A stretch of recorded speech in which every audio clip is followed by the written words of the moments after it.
The pop star dies in public, Kanye, Hitler, and the social spectacle of our collapsing culture. This essay attempts to examine Kanye West's Ye's public unraveling, not merely as celebrity scandal, but as symbolic crucifixion performed in the digital coliseum of our spectacular society, specifically through the theoretical lens of Guy Debord's Society of the Spectacle, combined with Jungian archetypes, Girardian Scapegoat Theory, and Jean Baudrillard's hyperreality.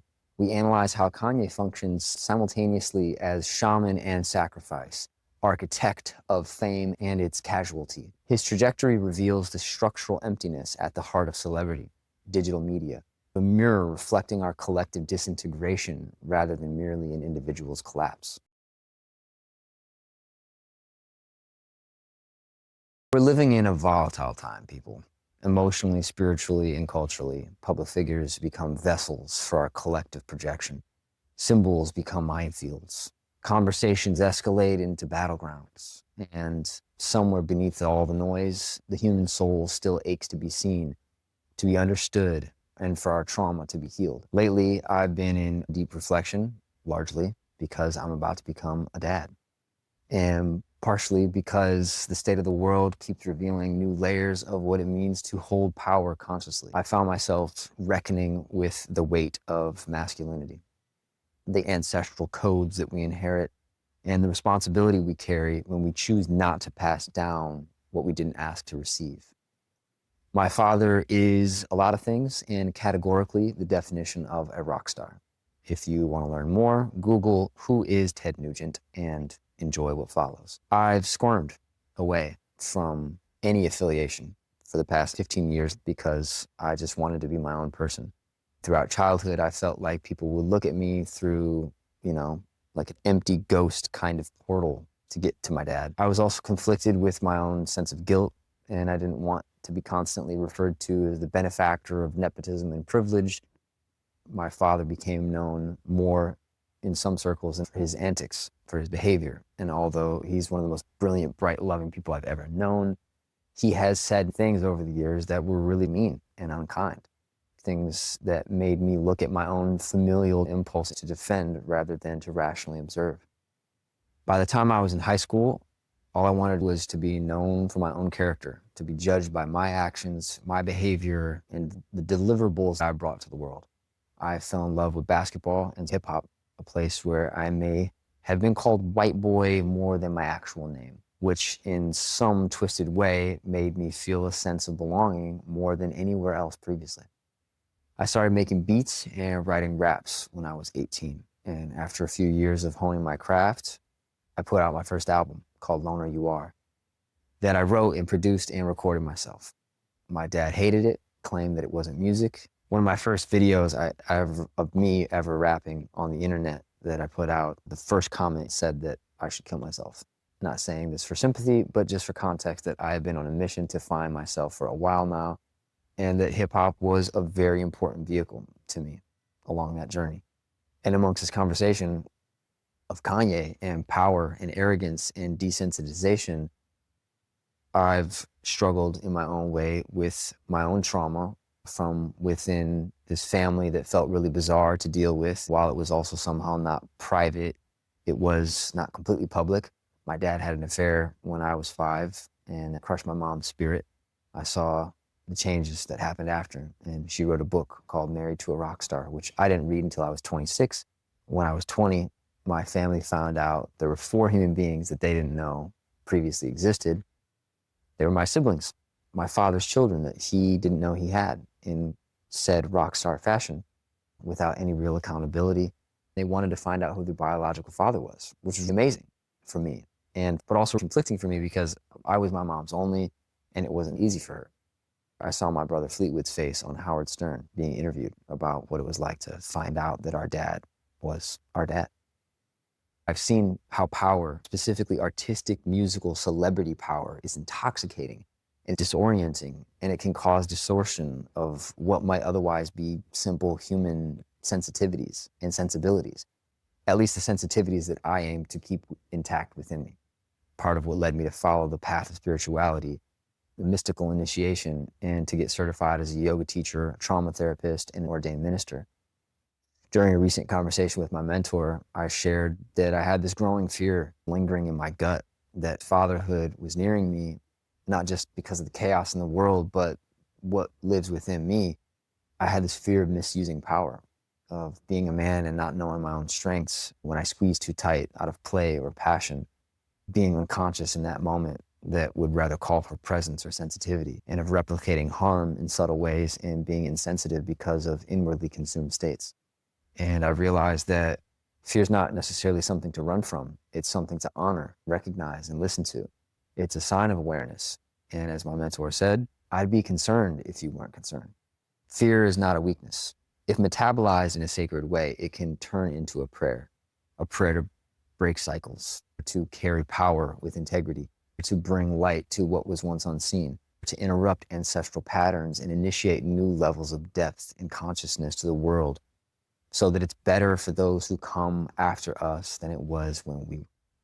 So, in swirl of current events, figures like Kanye, force us to look at this head on. His recent actions, whether they're shock performance or misguided provocation, they've sparked deep pain, especially for the Jewish communities. I'm not Jewish, but I have dear, beloved friends who have taken the time to share with me that it has really hurt them and impacted them. And I've done my best to listen and learn to see from their vantage points. Ye's use of Holocaust symbols, his inflammatory statements, and the weaponization of art as a kind of reckless, self-indulgent catharsis has triggered understandable outrage. Beyond condemnation, I also feel compelled to ask, what's really going on? What is this really about? What's he doing? Is he the bad guy and that's it, period, end of story? Or is there something deeper here between the cracks of our greater collective pain body? What I see beneath the spectacle is a deeply wounded, brilliant man. A man who is also one of the greatest artists of our time, grieving the loss of his family, his mother, feeling antagonized and even bullied by certain communities, feeling exiled from institutions and maybe his communities and betrayed by friends, questioning the loyalties of people and systems that he once embraced and that embraced him. Brought upon himself, maybe, I guess, probably, what else? Is he stumbling upon structures that are toxic, ancient, and not yet investigated also though? Maybe. A man, like so many others, navigating power without a grounded emotional compass. That to me is the heart of the issue. It's not just with Kanye, but with much of humanity and masculinity. We're living through a mass spiritual adolescence, stubbing our toes and learning, a global father and mother wound, a reckoning with unchecked use of power. I'm not making an excuse for him. Harm is harm. Symbols carry weight. Language carries consequences. But I do believe that nothing happens without reason. And part of our cultural task right now is to learn how to translate that pain before it becomes more violence, internal or external. To understand that behind even the most offensive gestures is often a soul reaching for something, however misguided and, wild that expression may be. My path personally has taught me that without heart, without spiritual sensibilities, power becomes abuse. To be in your heart, to truly be in it, is not just to be soft. It's to be radical and disruptive to the fast-paced reaction harvesting culture that we live in. It means slowing down, feeling fully, and staying awake and perceptibly present to our own edges. That's what I personally want to model for my future child that's coming to this world. Not just perfection, but loving, aware, presence. Not power over, but empowered with. So amongst this great triggering complex moment, specifically in the case of Kanye and Hitler and the swastika, and all that has been triggered within the cultural convergence of it, I somehow find myself standing in the middle, disoriented in my own way between the scream and the silence, listening and called to translate, maybe for myself as much as for others, between the wounded and those wounded by the wounded, between the old templates of masculinity and the emerging call for a new kind of strength, one rooted in emotional maturity, humility, and grace. What happens to the pop star when the world stops worship? Let me start by saying I don't know anybody who's a bigger Kanye fan than me, except probably my brother Hassan. I find it really fascinating that he's now making these songs about realizing trauma of sexual encounters with his cousin when he was a kid. Tracks like Heil Hitler and Virgil Let Me Down. I'm hearing these snippets online that are coming from these sessions in Spain, and I'm just like very intrigued. As he did with 808s and Heartbreak, as he did with Yeezus, as he did with the College Dropout trilogy, Registration and Graduation and Dropout. All these shifted the paradigm. Every time he puts out music, it's gonna fundamentally transform the landscape. I think 808s and Yeezus did something that transformed not just music, not just hip hop, but culture, and not just American, but I think human culture itself. These were these moments where Ye stood in the guise of the entertainer, but in reality, I think he was kind of like a shaman, mystically initiated as a sage, positioned at society's edge where he appeared to be at the center because all the spotlights converged on him. But he was really staring into the future, communing with the ancestors, transmuting multiple lineages of cultural folklore into a singular pop culture zeitgeist moment, spectacle. He created this ontological, autonomous zone, a semi-covert social, political, artistic performance anarchy of sorts. I think of Guy Debord's Society of the Spectacle. When I see what Kanye is doing, bending reality like the kid from The Matrix, where Neo goes to visit the Oracle. When most people are listening to his music, I think they're listening to music. But when I'm listening to his music, I'm witnessing Ye looking at himself in society's mirror, twisting and bending the laws of physics. I see him playing with things that we didn't even know you could play with. I've studied his freestyles. I've watched closely how he channels his emotions and impulses and mumbles into his iPhone and turns it into a magnum opus. And I'm really grateful to people like Digital Nas and Sneeko, all these clips and streams that they're doing from Japan to Spain. And, I'm feeling into what he's processing. These raw expressions about wanting his kids back and dealing with all the drama, exposing sexual trauma, converting vulnerability into this multi-medium zeitgeist art piece that defies categorization. Sometimes painful, vulnerable, like on Cousins or Bianca, delivered in these like high-pitched falsetto kind of moments, to the deep, dark, moody room full of Africans covered in animal skins screaming Heil Hitler. This is just no longer music. This is something else. He's manipulating cultural textures that we were not even aware of one could do. He's processing something that I don't think we knew we needed, or that maybe he knew he needed. What I'm doing here in this essay attempts to do that. I say this as someone who's been challenged, disturbed, confused, and also deeply moved. Every time he drops something new, my first reaction is curiosity, because there's no way to predict what he's gonna do next, so I lean in. And I usually look around and I see that almost everyone is having a different reaction. I've come to believe that he may be aiming at the music of reaction itself to evoke something. Maybe that's his point. He works in some way to like weaponize reactivity. I don't think it's cruel. I think it's honest. And he's doing it out of a musical sensibility. It's just not just music. In hip hop, there's this moment when those who can hear it hear a bar or a rhyme, and it means multiple things. The rhyme, the layers with the beat, and your face scrunches up. It's dope, it's clever, it's witty. And if it's paired with the right energy and the soundscape of the production, your face scrunches. And it's this partial denial of it, but also your head is nodding, and it's a simultaneous recognition and praise of it. It's incompatible with the previous universe. I think Ye does that kind of thing in a more complex way than just rhyming. He's like flipping samples and saying things that are catchy and witty, but also that we've never thought of. And he's looking for things that we've never thought of or that we didn't know we could play with. Not just words, but with reference points in pop culture encyclopedia that are off limits to the rest of us. I'm not here to defend anything he's said. I'm just here to try to understand what he's doing. And this is what I do in private. I'm making this video because I think it's fascinating to see other people out there sharing their thoughts of what he's doing too. We've just never seen this manifestation within society before. I'm not a member of the Black culture community or the Jewish community or celebrity community, but it's affecting all of this. Everything I'm about to say comes from someone who has been seen amongst my friend groups as one of the biggest Kanye fans. I've had people call me Baby Kanye and White Kanye, among other names. And so now he's using a swastika and wielding Hitler, anti-Semitic, cancel culturally invulnerable version of him, and recently admitted to the sexual thing on Cousins. And I'm like, bro, what is this guy going through right now? I'm blown away, but Yeah, the music, but also just that topic, that degree of concept has not been put into music before, let alone hip hop. And yet something is sitting here, a real human being. And I know a lot of other people are struggling to watch this. It's bigger than Kanye. It's bigger than a pop star, the modern zeitgeist.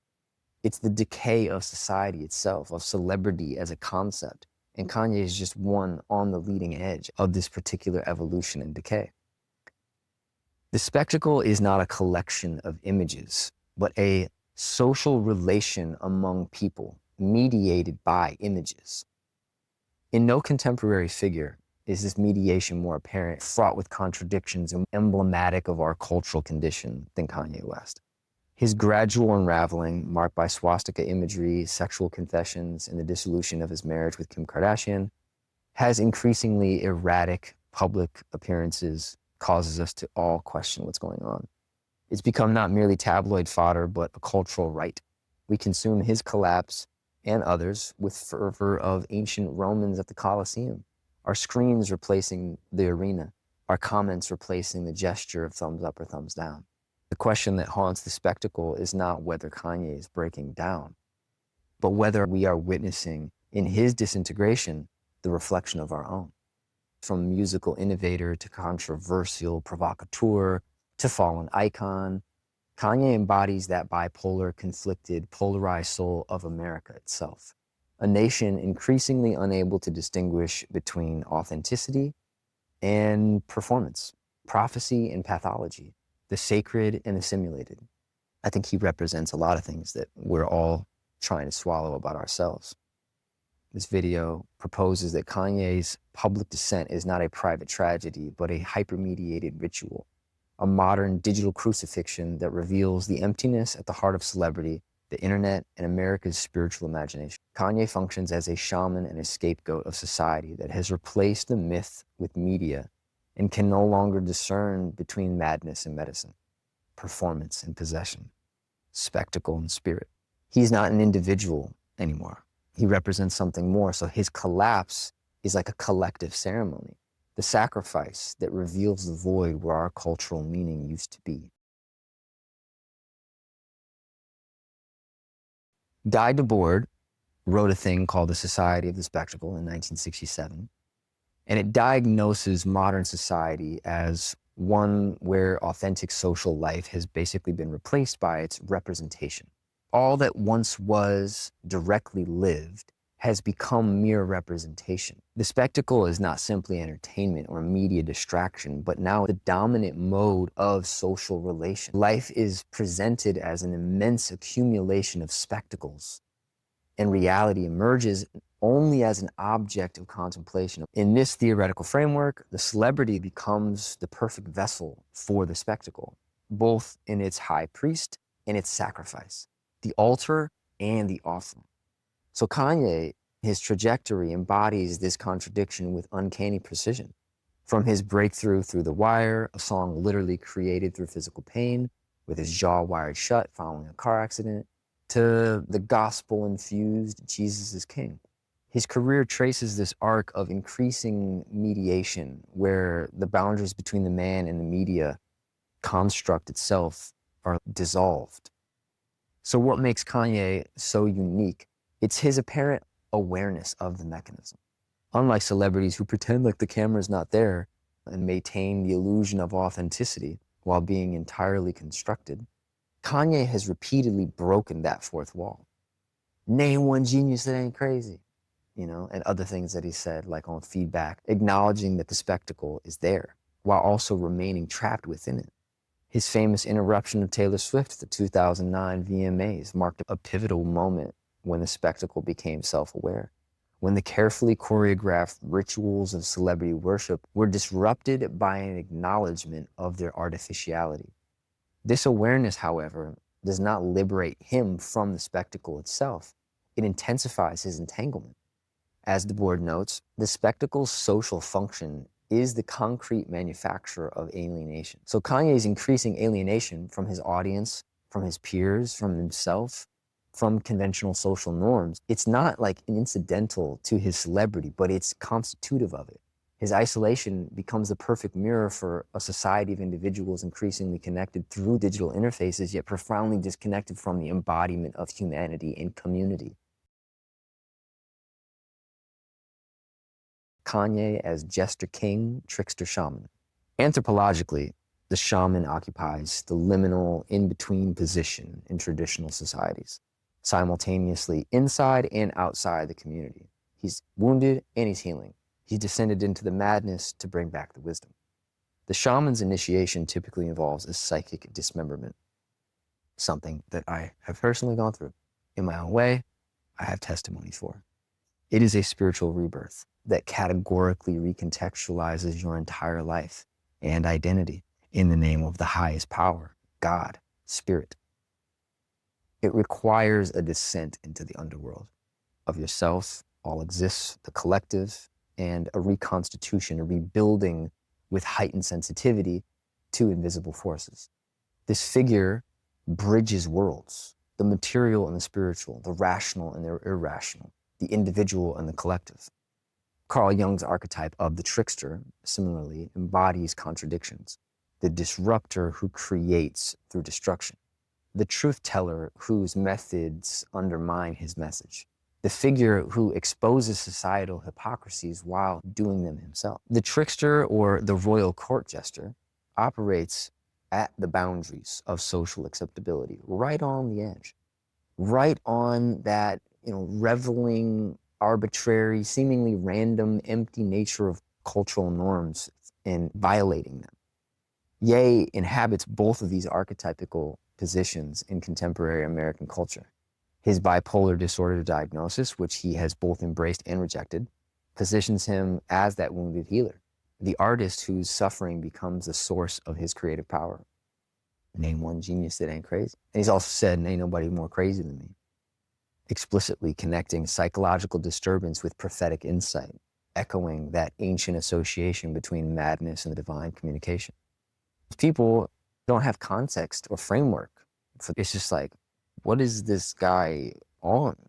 This guy is tripping, and you can't look away. As a trickster, consistently disrupts expectations, almost like it's his real art form, whether through his musical innovations, political provocations, or religious transformations. He's donning the MAGA hat while he's speaking about love, or embracing Christianity while he's kind of egocentric. Maybe he's just talking about his critique of materialism while also building fashion empires. These contradictions are not just hypocrisies, but they're examples of the trickster's essential function, revealing the inconsistencies within our cultural systems and our own selves. Joseph Campbell's monomyth framework offers another fantastic lens. If the hero's journey involves departure, initiation, and return, then Kanye represents the hero who has not yet returned, who encounters mystical forces but cannot successfully integrate them back into the ordinary society or even into himself. His increasingly messianic self-conception suggests the inflation that Campbell warns against, the identification with that ultimate power encountered during the initiation rather than the integration of that power into humble service back to the people in the ordinary world from which the hero came, and how dangerous that is. In a post-traditional religious age, hyper-accelerated by the bristling pixels of the internet cathedral, celebrities have become our new gods. Look, whether you like it or not, take a look around. It's happening right now. We've become the vessels for our projected divinity, objects of worship and sacrifice. The spiritual among us tell stories of lightning and thunder given to the versions of the podcast Moses that bring us stone tablets. But more often we see Dionysian indulgence in gold cast statues. Although 2025 is not 2023 or 2020, there is a swell of spiritual sensitivity rising amongst our collective. Many are awakening to the inefficient ways of the past. Things like cold plunges, saunas, anti-big pharma, and healthy lifestyle routines, sometimes gimmicks, sometimes real, sometimes not. Self-improvement, spirituality. They're trying to replace that overconsumption era of big media and big tech. We're no longer venerating those old deities that we used to. Things are changing. Icons are being replaced. There are symbols that lead us to the path, and then there's the path itself. We are in this new land and new era with new kings and queens and churches and gods looking around with our eyes open. It is a new world, but it also mimics the past. Kanye's breakdown becomes our collective ritual, his suffering as a digital opera, a passion of the lost Christ, a play on a 4D stage that we witness not from church pews, but from the pixel light of our devices. He enacts and engages that ultimate proof of our broken system, the perfect heckler for the opposing reference of the Met Gala. He is the regular guy who climbed the ladder of mega fame, just like most of us fantasize about, only to fall over and over again, for all of us to watch in our amusement, judgment, spectacle, whatever. What I'm saying and what I'm seeing, though, is that this just feels different from any other cancel culture moment. This feels like it's got that touch of that shamanic mystical feeling about it. And he may not be going around in a way that we would agree with, but it's so overtly offensive and off limits and inappropriate. But, that's what a young autistic kid would do, or what Tourette's causes, uncontrollable impulse expression. The whole thing with Jewish people is fascinating. I'm not Jewish, however. I strive to remain compassionate and sensitive, as I have some very close friends who have shared how triggering and troubling this topic is. Specifically how Ye is tricked. I stand in that middle place, not taking anyone's side, just noticing where there's tension, where the truth of the matter lies. Even if I can't get to it right away, I'm just trying to observe it, wondering to myself, is he crazy? Are we crazy? Who made this system? Is this a sick system? Does it need replacing? Originally articulated by the anarchist writer and poet Hakim Bey, the concept of the temporary autonomous zone, TAZ, emerged as both a philosophical provocation and a tactical tool. Bey described it as the creation of ephemeral spaces, moments in time and place that exist outside the reach of formal structures of control.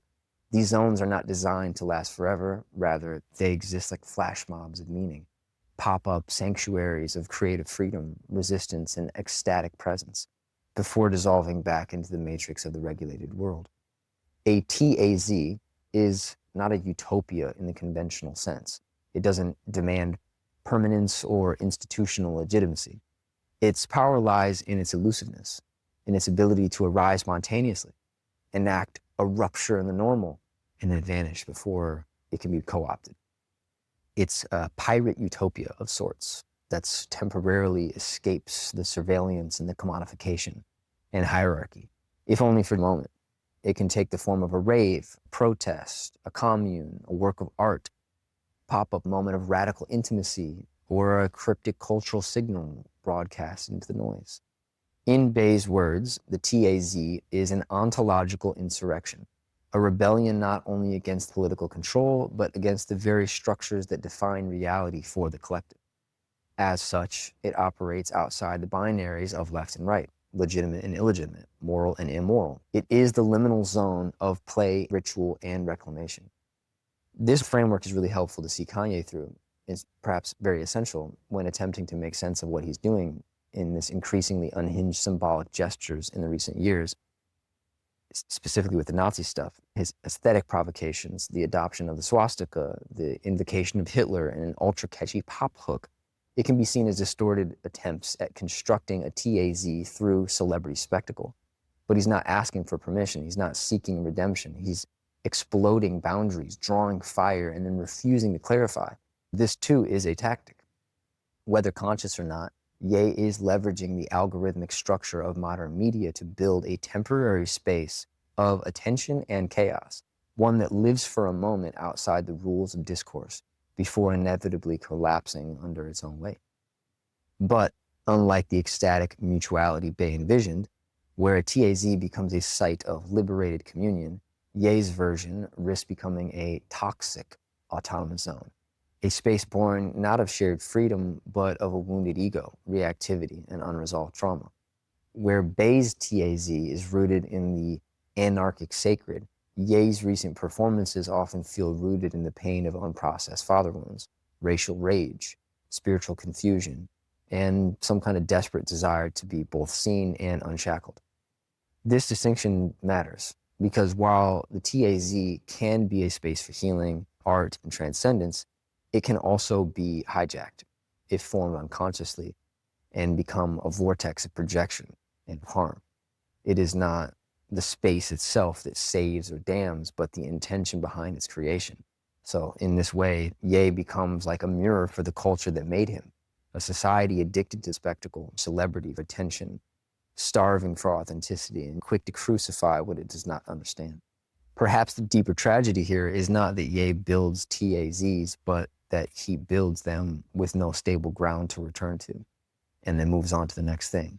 In that vacuum, the boundary between rebellion and harm, between genius and irresponsibility, begins to get unclear. According to Sri Yukteswar's cosmology, mentor of Yogananda Ji and Lahiri Mahashaya, humanity is transitioning from the materialistic Kali Yuga to the more spiritually illuminated Dwapara Yuga, what Western astrology calls the Age of Aquarius. This transition represents a fundamental shift in consciousness and is rooted in science.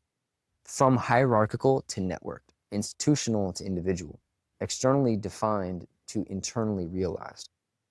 Kanye's evolution from industry-controlled artist to autonomous creative force precisely mirrors that Aquarian transformation. It's a new blueprint. His refusal to be owned by labels, by sponsors, by public opinion, by boundaries, by categorization, by political correctness, that's all pretty exemplary of the Aquarian rejection of traditional power structures. "I am not a company man," he declared, articulating the Aquarian ethic of sovereign individuality against corporate collectivism. Also his mentor, Jay-Z. "I'm not a businessman, I'm a businessman." Ken Wilber's integral theory provides a framework for understanding this evolution. Wilber describes development as movement from pre-conventional to conventional to post-conventional stages. Kanye's career traces exactly from embracing industry norms to mastering them to ultimately transcending them and subverting them. His apparent breakdown might better be understood as what Wilber terms the pre-trans fallacy, where evolution beyond conventional boundaries is misinterpreted as regression below them. The Aquarian archetype demands radical authenticity and transparency, the stripping away of the persona to reveal this emotionally raw essence that's sometimes shocking. The Aquarian age, as Manly P. Hall says, will be marked by the union of science and spirituality, the unveiling of both cosmic and psychological truths.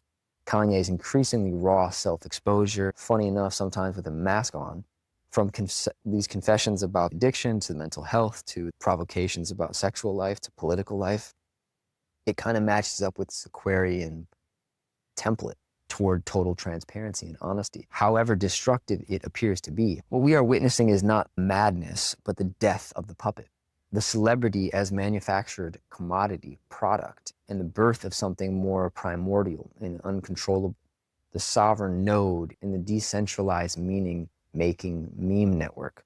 Ye is not here to entertain, but to embody the painful transition from staged authenticity to unmediated presence, from curated personhood to messy immediacy. This is not the fall, but the ascension.